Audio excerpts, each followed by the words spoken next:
اگلی ہیڈنگ ہے پروفیشنلزم۔ ہماری معاشی ترقی کے سلسلے میں ایک بہت اہم رول ہے پروفیشنلزم کا۔ پروفیشنلزم جس کا ذکر ہم نے کچھ ہی دیر قبل کیا تھا، یہ وہ وتیرہ ہے، وہ طریقہ ہے کہ جس میں ہم اپنی روزمرہ کی زندگی کے فیصلے حالات، حقائق، اعداد و شمار، تجربے، قابلیت اور لیاقت کے بلبوتے پہ کرتے ہیں، نہ کہ مفروضات، تصورات، شبہات اور تعصبات کی بنا پر۔ جس طرح ایک شاندار تکنیکی ماہر انجینئر جنہیں اراکین نماز کی خبر ہی نہ ہو، ہم ان کی اتباع میں نماز نہیں پڑھتے، ٹھیک اسی طرح ایک ایسے مولانا جنہیں تمام نیکیوں کے باوجود اربن پلاننگ یا سیوک مینجمنٹ کا علم نہ ہو، انہیں ہم اپنی کوآپریٹو ہاؤسنگ سوسائٹیز کا کام نہیں سونپ سکتے۔ یا روئی کے ایک اچھے دلال بیوپاری کو جنہیں اسکول کی زندگی کا شرف حاصل نہ ہوا ہو، انہیں ہماری اسکول کمیٹی کا چیئرمین نہیں بنا سکتے، بھلا ہی ان کا دان سب سے بڑا کیوں نہ ہو۔ اسی طرح محض اس لیے کہ ایک شخص بڑا اچھا اور مقبول مقرر ہے، ضروری نہیں ہے کہ وہ ایک اچھا مینیجر یا ٹیچر یا اکاؤنٹنٹ بھی ہو۔ ہم میں ایک اور عادت سی پڑ گئی ہے سیلیبریٹیز کو، مشہور لوگوں کو ہر جگہ ٹھونسنے کی، کہ فلاں بڑے مشہور ڈاکٹر ہیں یا فلاں ڈپٹی کلیکٹر رہ چکے ہیں اور ریٹائرڈ جنرل مینیجر ہیں، اس لیے اب چاہے اسکول ہو کہ اسپتال، اس کے بورڈ آف گورنرز پر ان کا تقرر لازمی ہے۔ چنانچہ ہم میں جو چند گنے چنے پڑھے لکھے لوگ ہیں، وہ بیک وقت کئی باڈیز پر، کئی تنظیموں پر براجمان ہیں۔ نہ وہ اتنا وقت دے پاتے ہیں، نہ ان میں وہ صلاحیتیں ہیں کہ ہر طرح کے کام کو چلا سکیں، اور یہ غلطی دونوں سم سے ہوتی ہے۔ نہ انہیں اتنی ذمہ داریاں قبول کرنی چاہیے، نہ قوم کو ان کے سر اتنی ذمہ داریاں تھوپنی چاہیے۔ ہمارے داتاؤں کی سچی سخاوت اس میں ہے کہ وہ مال تو دیں لیکن عہدہ نہ لیں، بلکہ باضابطہ خود سے لائق اور تجربے کار لوگوں کو یہ ذمہ داری سونپیں اور انہیں آزادی اور عزت سے کام کرنے دیں۔ اس لیے ہماری درخواست ہے کہ آپ ہر شخص کا اس کی قابلیت، فراست، تجربے اور اس کے وقت کی فراہمی کے لحاظ سے اور خود اپنی ضرورتوں کے تحت یعنی پروفیشنلی تعین کریں۔ اسکولوں اور کالجوں کے لیے ماہرین تعلیم کو، کوآپریٹو سوسائٹیز کے لیے بینکرز، ہاؤسنگ سوسائٹیز کے لیے اربن پلانرز یا میونسپل کارپوریشن کے افسران، انجینئرز اور آرکیٹیکٹس، اور دینی تعلیمات کے لیے دینیات یا عربی کے اساتذہ، مولوی، قاری اور حافظ کو چنیں۔ ایک بار ہم بڑے اعتماد سے، بڑی تفتیش کے بعد انہیں چنیں تو پھر انہیں کام کرنے کا موقع دیں۔ ان پر نگرانی ضرور رکھیں لیکن دخل اندازی نہ کریں۔ ان کی رائے پہ کچھ دن اعتماد کریں۔ نتائج کے نکلنے میں وقت لگتا ہے، اور جو انسان کام کرتا ہے تو اس سے غلطیاں بھی ہو سکتی ہیں۔ کام نہ کرنے والا غلطی نہیں کرے گا۔ حساب ضرور لیں، جواب دہی ضرور لیں، لیکن جمہوری انداز میں اور مناسب طور سے، کمال تمیز و آداب کے ساتھ، باقاعدگی کمیٹی کی میٹنگوں میں، نہ کہ فردن سڑک چلتے آپ لوگوں کا گریبان پکڑ کر حساب نہیں لے سکتے۔ اس طرح کوئی عزت مند انسان اپنی خدمات آپ کو دے گا ہی نہیں۔ ایک اور خراب عادت ہمارے اندر یہ ہے کہ کچھ لوگ عہدہ تو ویسے قبول نہیں کرتے لیکن پیچھے سے ریموٹ کنٹرول چلاتے ہیں۔ اس طرح وہ جواب دہی سے یعنی ذمہ داری سے بچ جاتے ہیں، لیکن اتھارٹی یا اختیار کا استعمال ضرور کر لیتے ہیں۔ دوسری طرف ایک اور بیماری یہ ہے کہ جو لوگ رضاکارانہ یعنی والنٹری خدمات دیتے ہیں، وہ یہ سمجھ بیٹھے ہیں کہ چونکہ اعزازی خدمات دیتے ہیں، اس کا پیسہ نہیں لیتے، اس لیے اب ان سے کوئی باز پرس نہیں ہو سکتی، ان سے پوچھ تاچھ نہیں ہو سکتی، ان کے فیصلوں پہ سوالیہ نشان نہیں لگ سکتا۔ ہماری مؤدبانہ گزارش ہے کہ اس سے بہتر تو یہ ہوتا کہ آپ تنخواہ دے کر کسی پروفیشنل کو باضابطہ تقرر کرتے اور پھر ٹھیک سے حساب اور جواب دہی بھی دیتے۔ اس طرح کی اعزازی خدمات دینے والے لمبی مدت میں دراصل بڑے مہنگے ہی پڑتے ہیں۔ تنخواہ نہ لینے والے نااہل یا مصروف شخص سے بہتر وہ شخص ہے جس کی مکمل وابستگی تنخواہ کے بدل آپ کو مل سکے۔ اس طرح ایک اچھے پروفیشنل طریقے سے ہم اپنی غریبی کو مؤثر طور پر دور کر سکتے ہیں۔ ایسا سماجی ماحول بنے گا تو پھر تنظیمیں بھی بننے لگیں گی، انسٹیٹیوشن بلڈنگ بھی ہوگی، پھر باضابطہ ان کے قاعدے قانون بنائے جائیں گے، ان کی شناختیں ہوں گی اور ان کی شاخیں کھلیں گی۔ اس طرح کے قانون کی بالادستی یا رول آف لا اور صحت مند تعظیم و تعاون سے ہمارے اندر جو جوہر چھپے بیٹھے ہیں وہ سامنے آئیں گے، اپنی خدمات دیں گے، اور پھر سینرجیز یا باہمی تعاون پیدا ہوں گی، اکونومیز آف اسکیل یعنی معیشتی بچت یا سائز کے فائدے ملنے لگیں گے۔ یعنی ہمارے کم وسائل اور کم ذرائع سے بہتر پیداوار اور بہتر اجرت ملنے لگیں گی۔ اگر ہمارے اندر تعاون اور اشتراک کا یہ جذبہ ترقی پالے اور باضابطہ نظم و ضبط اس میں آ جائیں، حساب کتاب، ذمہ داری، تحریر اور ڈاکیومنٹیشن، جواب دہی، یہ سب اس میں شامل ہو جائیں تو غور کیجئے کیا کیا ہو سکتا ہے۔ بڑے چھوٹے مختلف ادارے بن سکتے ہیں۔ ٹھیلا بنڈی سے لے کر یونیورسٹیوں تک ہر شعبے میں ہمارے لیے ہزاروں نت نئے راستے کھلتے چلے جائیں گے۔ مثال کے طور پر فی الوقت چھوٹی چھوٹی ہوٹل والوں کے یہاں جو کھانا شام میں بچ جاتا ہے، یہ پکا ہوا کھانا یا تو برباد ہو جاتا ہے یا خراب حالت میں دوبارہ تیل میں گرم کر کے دوسرے دن کھلا دیا جاتا ہے۔ یا کھلی سبزی بیچنے والوں کے ہاں شام میں جو سبزیاں بچ جاتی ہیں یا تو وہ پھینکنے میں جاتی ہیں یا بکریوں کو دی جاتی ہیں یا سستے بھاؤ بیچ دی جاتی ہیں، جن کا چھوٹے ہوٹل اپنے گراہکوں کے لیے استعمال کرتے ہیں۔ لیکن اشتراک و تعاون کی صورت میں ایک کوآپریٹیو سوسائٹی بنا کر اس میں کولڈ سٹوریج کا اہتمام کیا جا سکتا ہے، جس میں واجبی کرائے پر یہ لوگ اپنا سامان سٹور کر سکتے ہیں اور صحت مند انداز میں بچا سکتے ہیں اور پھر بہتر معاوضہ کما سکتے ہیں اور گاہکوں کو اچھی پروڈکٹ دے بھی سکتے ہیں۔ یا اسی طرح درزی آپس میں مل کر کاج بٹن بنانے کی مشین خرید سکتے ہیں، یا آٹو میکینکس ایک بڑا گیریج بنا سکتے ہیں کوآپریٹیو بیسس یا باہمی تعاون کی بنیاد پر یہ گیریج کھڑی کر سکتے ہیں۔ ایسے ڈھیر سارے چھوٹے پیمانے پر گلی کوچوں میں چلائے جا سکنے والے کاروباروں کی ایک ایک لسٹ ہر شہر، ہر گاؤں کے لیے الگ الگ تیار کروائی جا سکتی ہے۔ مثلا نوجوان ٹیلی فون بوتھ چلا سکتے ہیں جہاں پی پی سروسز، میسیجنگ، فیکس اور انٹرنیٹ سروسز وغیرہ دستیاب کرائی جا سکتی ہیں۔ لڑکیاں اپنے گھر کی چہار دیواری میں بیٹھے بیٹھے بھی کئی جائز کاروبار کر سکتی ہیں، اور اگر تھوڑا بہت انگریزی اور کمپیوٹر کا علم بھی شامل ہو جائے تو انٹرنیٹ کے ذرا سے استعمال سے کئی اور کاروبار ممکن ہیں۔ گویا منظم اور منصوبہ بند طریقے سے مل جل کر کام کر کے غریبی ہی کا خاتمہ کیا جا سکتا ہے۔ جو قومیں آج آگے ہیں، کبھی انہوں نے بھی یوں ہی پہل کی تھی اور آج بھی اس طرح کا باہم تعاون کر رہی ہیں۔ ٹیلی فون کے ذکر پر ہم عرض کریں کہ آمد و رفت اور مواصلاتی ذرائع مادی ترقی کے ستون مانے جاتے ہیں۔ غریب مسلم بستیوں میں جگہ جگہ مزید ٹیلی فون بوتھس یا اور کوئی پی پی سروسز کی سہولت درکار ہے۔ آج تو موبائل فون کے ذریعے بھی اچھے خاصے کاروبار چلائے جا سکتے ہیں۔ یہ خواتین کے لیے بھی آمدنی کا ذریعہ بن سکتا ہے اور لوگوں کے لیے بہت بڑی سہولت ہے۔ اس سے ان کے بہت سے اخراجات بچ جاتے ہیں۔ چھوٹا چھوٹا معاشی انقلاب گلی کوچوں میں نمودار ہو سکتا ہے۔ اخبار و رسائل، house journal, community radio, wireless, S M S وغیرہ کے استعمال سے اپنے اراکین کو باخبر رکھا اور جوڑا جا سکتا ہے۔ اطلاعات اور جانکاری کے اور بھی کئی سستے اور مؤثر طریقے موجود ہیں۔ اسپریڈ کے کارواں بورڈ سیدھے سادے بلیک بورڈ ہوتے ہیں جو عوامی جگہوں پر کھلی دیواروں پر بنا دیے جاتے ہیں اور پھر لوگ بالکل مفت ان پر اپنے اشتہارات، جیسے ملازم کی ضرورت ہے، بیچنا ہے، خریدنا ہے وغیرہ، چاک کے ٹکڑے سے بنی ہوئی میزان پر لکھ لیتے ہیں، ساتھ میں اپنا فون نمبر بھی بتا دیتے ہیں، اور یوں فریقین کا آپس میں براہ راست تعلق پیدا ہو جاتا ہے۔ ویب سائٹ سے اس کے ڈیزائن ڈاؤن لوڈ کر لیں یا ای میل سے ہم سے منگوا لیں۔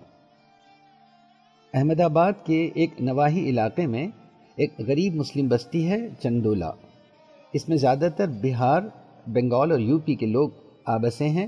ویسی ہی غیر قانونی غریب بستی جیسی اکثر شہروں میں آپ نے اور ہم نے دیکھی ہیں۔ اس میں بیشتر مکانوں میں بیت الخلا ہیں ہی نہیں، چنانچہ مسلم خواتین بھی مردوں ہی کی طرح باہر ضرورت سے فارغ ہونے جاتی ہیں۔ گاؤں کی بات اور ہے، یہاں تو چھپنے کی جگہ بھی نہیں۔ اس طرح کی غریب بستیوں میں، جھونپڑ پٹیوں میں اجتماعی بیت الخلا، عوامی حمام خانے، سلبھ شوچالیہ کے خطوط پر کھڑے کیے جا سکتے ہیں۔ مشترکہ خریدی کے ذریعے مال سستا خریدا جا سکتا ہے۔ کوآپریٹو سطح پہ ہاؤسنگ سوسائٹیز میں جا کر کے وہ بیچا بھی جا سکتا ہے تاکہ دونوں کا بھلا ہو۔ اگر یہ رجحان جڑ پکڑ لے، یہ ہماری عادت بلکہ فطرت بن جائے، تو پھر سوچئے کہ مسلم جھوپڑ پٹیوں کو اچھی طرح تعمیر کیے ہوئے 4 منزلہ RCC کے اپارٹمنٹس میں بدلا جا سکتا ہے۔ جانے وہ دن کب آئے گا؟ ہماری اپنی زندگی میں جانے کب ایسا ممکن ہوگا کہ مسلم جھوپڑیاں صاف ستھرے اپارٹمنٹس، منظم کالونیوں میں بدل جائیں؟ مگر ایسا ہونا عین ممکن ہے۔ دنیا میں کئی جگہ ایسا ہوا ہے۔ افریقہ کے کئی ملکوں میں یہ بدلاؤ دیکھا جا سکتا ہے۔ اس کے لیے ساری سہولتیں موجود ہیں، حکومت کی طرف سے، معاشرے کی طرف سے، ہندو قوم کی طرف سے۔ اس کے لیے وسائل دستیاب ہو سکتے ہیں۔ اگر کوئی کمی ہے تو وہ ہے اس انداز کی، اس احساس اور عزم کی کہ ہاں، ہمیں غریبی سے، اس گندگی سے اوپر اٹھنا ہے اور سیکولر طریقے سے آگے بڑھنا ہے، اور یہ کہ ایمانداری، اتحاد، تعاون، باہمی اور محنت کے بغیر یہ ناممکن ہے۔ اگلی ہیڈنگ، حکمت عملی شعبہ سوم، تعلیمی انقلاب، ایجوکیشنل ریولیوشن۔ ہمارے ایکشن پلان کا اگلا پڑاؤ وہی ہے جو قرآن کے نزول کا پہلا تھا، تعلیم سے متعلق۔ ہماری جہالت، ہر طرح کی جہالت کے خلاف ایک مربوط و منظم جہاد جاری کرنا ہے، اور علم کی دولت کے ذریعے دیگر طرح کی دولتیں حاصل کر پانا ہے۔ علامہ اقبال نے فرمایا تھا، پردے جہل اٹھا اپنی خودی سے غافل، اپنی پوشیدہ خدائی کو نمایاں کر دے۔ اگر کسی اور ضمن میں بھی یہ بات کہی گئی ہوگی، تب بھی آج یہ ہم پر لاگو ہوتی ہے۔ ہماری معاشرتی زندگی بکھرنے کے در پہ ہے۔ تعلیم سے محرومی ہمارے لیے قدم قدم پر نئے مسائل پیدا کر رہی ہے۔ آئیے کچھ اقدام اس سلسلے میں اٹھائیں۔ اول ترین، عمومی تعلیم جس میں عوام کو کم سے کم پڑھنا لکھنا، ورناکیولر پڑھنا لکھنا آ جائے، یعنی مقامی زبان میں کام چلاؤ دسترس مل جائے اور بنیادی ریاضی آ جائے، اتنی تعلیم ہر مسلمان مرد عورت کو ملنی چاہیے، بلکہ انہیں لینی چاہیے۔ اسپریٹ کی تعلیم نام کی ایک کاوش جاری ہے، اس کی تفصیل آپ حاصل کر لیں۔ اس میں ہوتا یہ ہے کہ محلوں، بستیوں میں 20-25 عورتوں، بچوں یا مردوں کے بیچز یا گروپ بنائے جاتے ہیں، اور وہیں کے ایک مقامی پڑھے لکھے شخص کو، عموماً لڑکی یا خاتون کو، جس نے 10ویں یا 12ویں تک بھی پڑھ رکھا ہو، اس کو ٹیچر بنا دیا جاتا ہے۔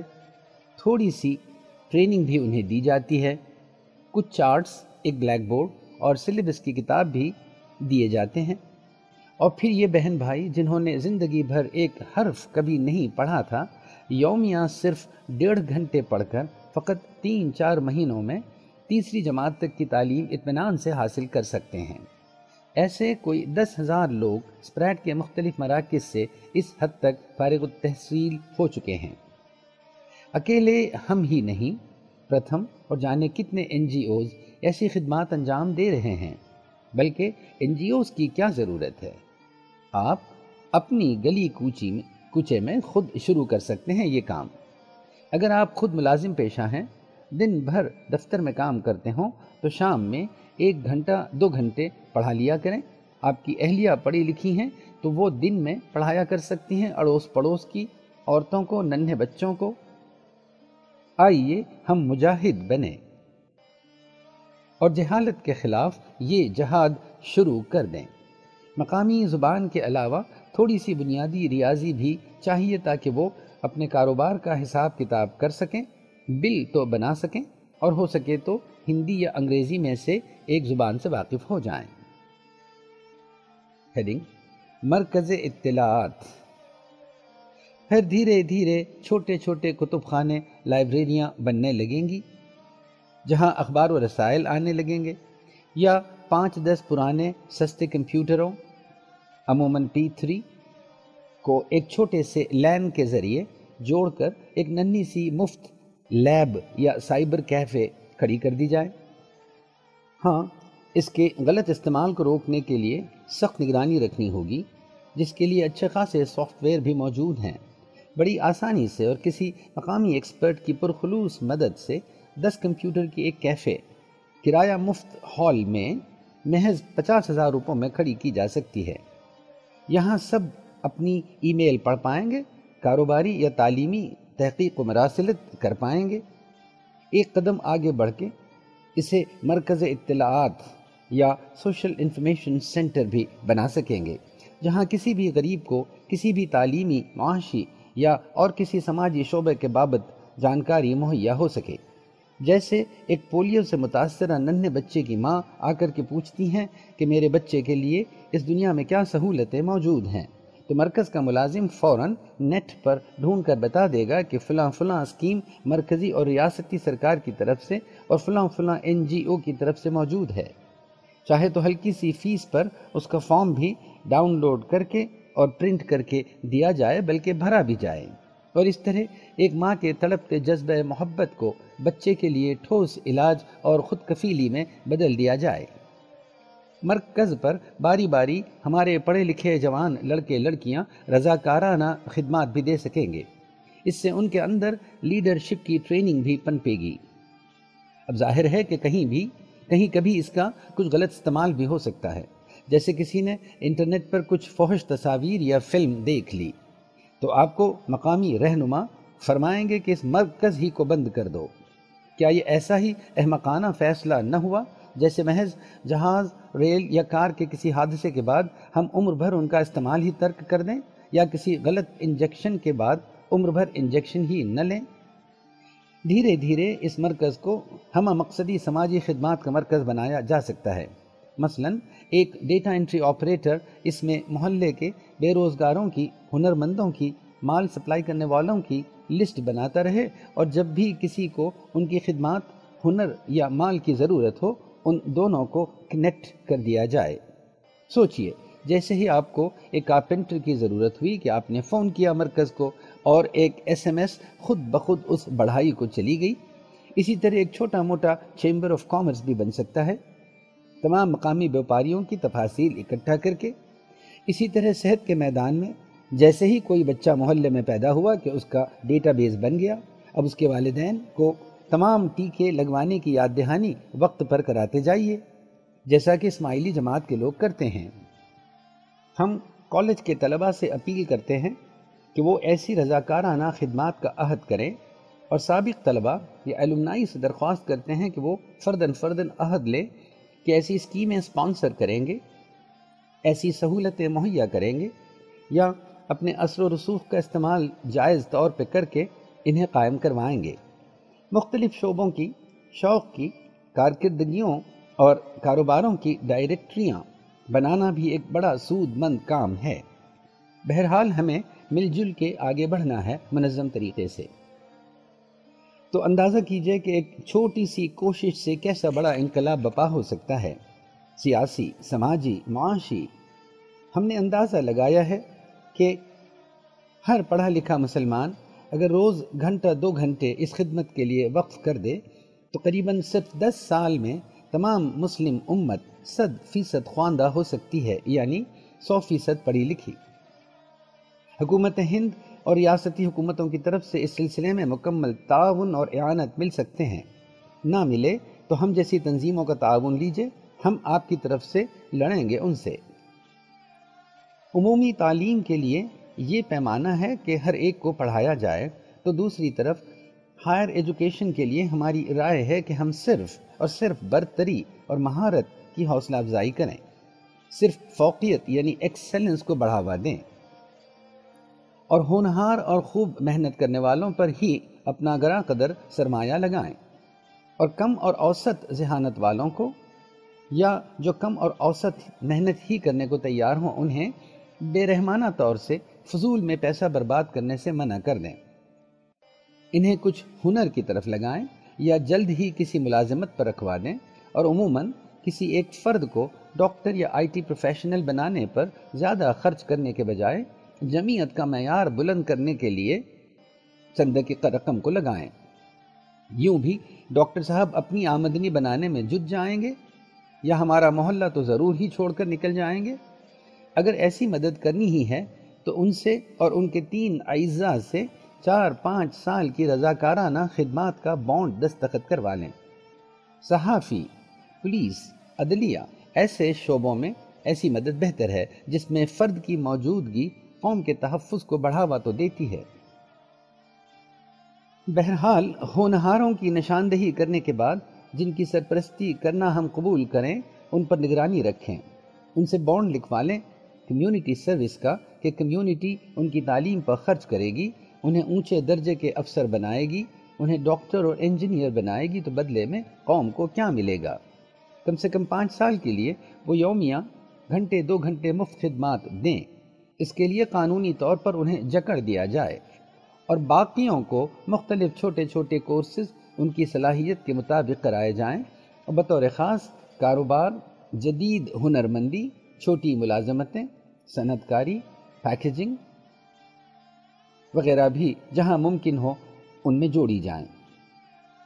آفٹر سیلز سروسز کے اصول پر تعلیم کے بعد ان کے لیے مناسب سرمایہ، ٹیکنالوجی اور مارکیٹ کا تھوڑا بہت بندوبست بھی کر دیا جائے تاکہ وہ مستقلاً اپنے پیروں پر کھڑے ہو سکیں۔ تعلیم کا معیشت سے بڑا گہرا تعلق ہے۔ اگر بیکار کی تعلیم دی جائے تو اس کا منفی نتیجہ بھی نکل سکتا ہے۔ بڑے بیٹے کو جو ایک اچھا پلمبر یا نل کا کاریگر بن سکتا تھا، قرض لے کر زبردستی ایک خراب پروگرامر بنا دیا گیا۔ اب نہ اسے ملازمت مل سکتی ہے پروگرامر کی، نہ ہی اب وہ پلمبری کرنے تیار ہے۔ قرض کا مارا باپ چھوٹے بچوں کو کام پر لگا دیتا ہے۔ یہ وہ بچے ہیں جنہوں نے دیکھا ہے کہ بڑے بھائی پڑھ کے بے روزگار رہے، بڑے بیٹے پر جو تجربہ کیا تھا ناکام رہا، تو چھوٹے بیٹے کو سرے سے پڑھایا ہی نہیں، بچپن ہی سے کام میں ڈال دیا گیا۔ کاش اس بڑے لڑکے پر بے وجہ کمپیوٹر کا بوجھ نہ ڈالا گیا ہوتا۔ یہ خیال غلط ہے کہ ہر ایک کو اسکول اور کالج ہی کی تعلیم درکار یا سازگار بھی ہے۔ گاندھی جی کی بنیادی تعلیم کے خط و خال بھی شاید یوں ہی تھے۔ کیا ہمیں اقبال نے نہ یاد دلایا تھا کہ ہے شیخ بہت اچھی مکتب کی فضا لیکن پلتی ہے بیاباں میں فاروقی و سلمانی؟ اور روزمرہ کی عملی زندگی کا مکتب ہی ہمارا آج کا بیاباں ہے۔ ہمارا تجربہ رہا ہے کہ عملی زندگی میں وہ لوگ زیادہ کامیاب ہوتے ہیں جنہوں نے اپنی تعلیم کمائی کے ساتھ ساتھ کی ہے، بنسبت ان کے جنہوں نے عمر بھر ماں باپ پر بوجھ رہ کر بنا لیاقت کے نام نہاد یونیورسٹیوں سے موٹی ہائی فاؤنڈنگ ڈگریاں حاصل کر لیں، اور اب نہ وہ ادھر کے رہے نہ ادھر کے، نہ اب چھوٹا کام کر سکتے ہیں کیونکہ وائٹ کالر ہو گئے ہیں، اور نہ اتنی لیاقت پا لی ہے کہ بڑا کام مل سکے۔ ہماری تنظیموں کو کوشش کرنی چاہیے کہ تعلیم اور کمائی دونوں ایک ساتھ چلیں۔ بطور خاص جن کی اقتصادی مدد قوم کر رہی ہے انہیں تو ضرور کچھ نہ کچھ روز کما کر کے لوٹانا بھی چاہیے۔ ہم دیکھتے ہیں بعض نرم دل لوگ اس کی مخالفت کرتے ہیں، کہتے ہیں ہمارا بچہ ہوتا تو کیا ہم ایسا کرتے؟ یہ کم عقل جذباتیت ہے۔ وہ ہمارا بچہ نہیں، قوم کی میراث ہے، اور قوم کے تئیں اس کے اسی طرح کچھ فرائض بنتے ہیں جس طرح ہمارے بچے کے ہماری طرف بنتے۔ ہمیں جذباتیت میں بھی عقل کا ساتھ نہیں چھوڑنا ہے۔ ہم اس طرح کی ہوش مند حکمت عملی پر چلیں گے تو زیادہ بچوں کی مدد نہ کر پائیں گے